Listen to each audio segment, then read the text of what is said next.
Orchards and cider have long been part of the landscape and life of the West Country.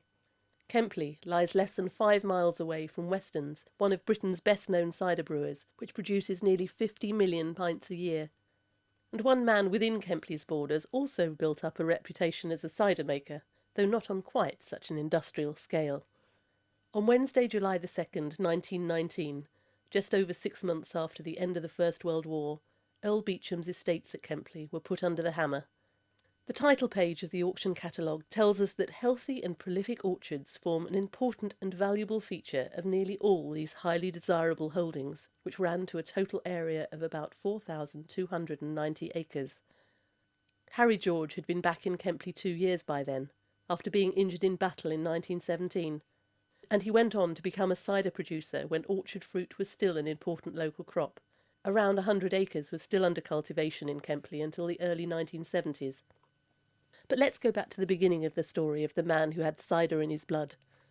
Harry's family came to Kenpley in the late 1890s, moving into a small cottage in the grounds of Kenpley House.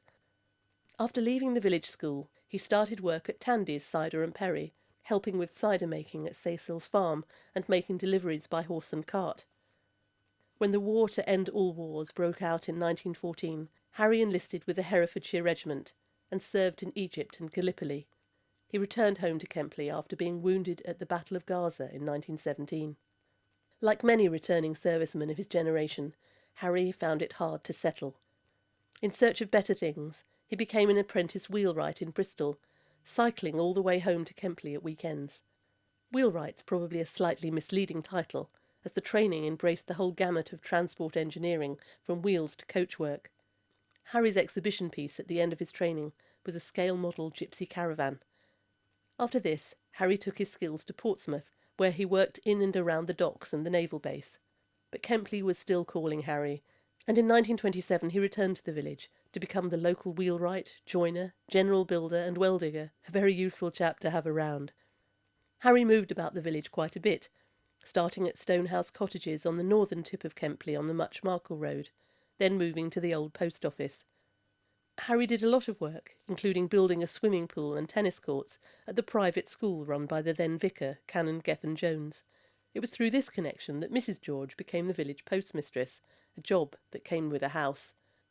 In 1937, a spinal injury brought an end to Harry's life in the building trade. But he wasn't a man to be idle, so he decided to use his workshop and outhouses to take up cider making.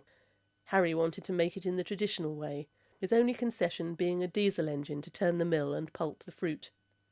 So, alongside helping his wife with the post office, Harry went into not-so-small-scale cider production, making up to 2,000 gallons a year, all allegedly for personal consumption too, though neighbours and friends probably helped out.